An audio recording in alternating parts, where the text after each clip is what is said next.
We have the volcano. We've got Mario. We got minions. Oh, that one's got to be so annoying. I don't think we should do that one. The minions one will be so one's- distracting. This one scares me. I'll just say it. Enough. Oh, another Mario one. Another Mario I one. actually saw that one. There's a lot of Mario ones. I don't know why. Weird.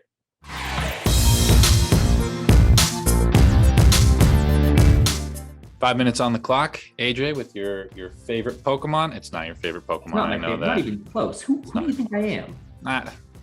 I don't know. Anyway, we got 5 minutes on the clock. Let's not waste time debating the best Pokemon here. Right now, I want to talk to you a little bit about the one-dimensional SDR. Pros and cons. What are your opinions? Let's hear them. Yeah, so to me, one-dimensional SDRs, for some reason, are always just like those cold email savants, like the reps who never pick up the phone and they send out like 30 emails in a day and they somehow book a good chunk of meetings and they're always at the top of the leaderboard. Like, hey, good for you. At the same time, I think it just is better if you're a well-rounded rep and you use multiple channels to your advantage. It's only going to get harder as an SDR to get noticed by your prospects. There's just more reps, there's more technology now than ever, there's more ways to get into someone's inbox or in front of them now than ever. I call it like the sea of prospecting, and it just keeps growing and growing and growing. And if you're that little boat on the sea, you're gonna get swallowed up by a wave if you don't try other channels. So mixing in cold calls, mixing in social, going to events and connecting with people that way, like you just have to do more than only email, only call, only social, whatever your desired channel is. But that's my opinion. Yeah, and I do generally agree with you. I think the place where it gets interesting and maybe a little sticky is if you're the rep yourself and you're sending 30 emails a day, like you said, and hitting all your goals. And let's say you are looking to improve, right? You understand that like this is a career path, you need to move up.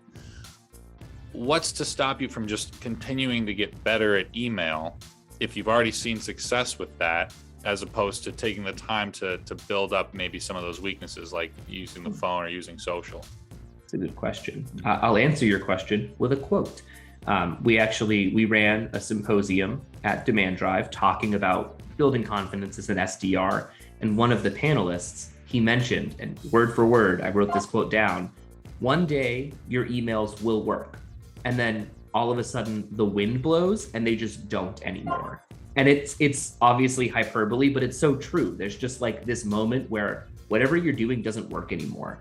And if you haven't put in the time and effort to build up some foundational skills around other channels or spent time even just like tweaking the messaging that you already have, you'll go from like riding a high to just dropping like a rock out of nowhere. And then you have to crawl back out of that ditch. And that just takes so much more effort. And it's where you see burnout. It's where you see SDRs who think like maybe it was a flash in the pan and sales isn't for me. And it's just recognizing that you can't rely just on that one channel, because if it stops working, you're toast. Yeah, and I like that analogy about the ditch, because if you think about it, let's continue it if we can. The more tools you have with you in that ditch, Here we go. I know where you're going. The more chances, the higher the chances that you can get out using one of those. So let's say, emails were just your shoes and you did a great job. You ran there. I don't know, just go with me. Okay. And you fell in the ditch. All of a sudden, your shoes aren't going to get you out of that ditch. But there's a ladder in there. Let's call it the cold calling ladder. This is going off the rails quickly. All of a sudden you have a different way to get out of that slump. And the more different ways you have, whether it's different channels, different, A/B testing of the same channel, things like that, the more you'll improve, and B, the more likely you are to get out of that slump or that rut that you seem to find yourself in. So having the right skills to not only succeed when you're doing well, but to be able to get back to success when you're doing poorly is very important.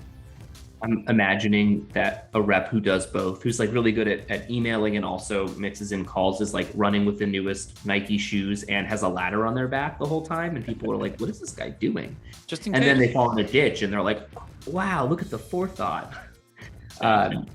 I do think that also a big part of this, and I used email specifically as the one channel example, because there is a lot of fear of the phone that SDRs have, especially new ones. It's something you just have to get over. And if you're hesitant to use that channel because just calling someone seems awkward, you're right, it does seem awkward, but it's something that you have to just experience, like the worst thing that can possibly happen to you with that channel, to then know like, well, this is the worst thing that could happen, and you just fully change your mentality from that point on, and you start mixing it in, and things will get better for you. You just have to trust me on that. Do you have any I know it says time's up on the clock, but I'll give you one last opportunity here to just say a word. No, I think you nailed it. I think it's important to be an all-around SDR. I think, you know, improving on your weaknesses is just as important as improving on those strengths. So as long as you can figure out a way to do that successfully, work with your manager, work with your team to do so, you'll be better off for it in the short and especially in the long term. All right, AJ, 15 seconds. Tell everyone about opt-in. Opt-in, quick, 5-minute videos, no fluff, actionable tips. You can find us on our YouTube, on our LinkedIn, on our Instagram, and on the website, demanddrive.com.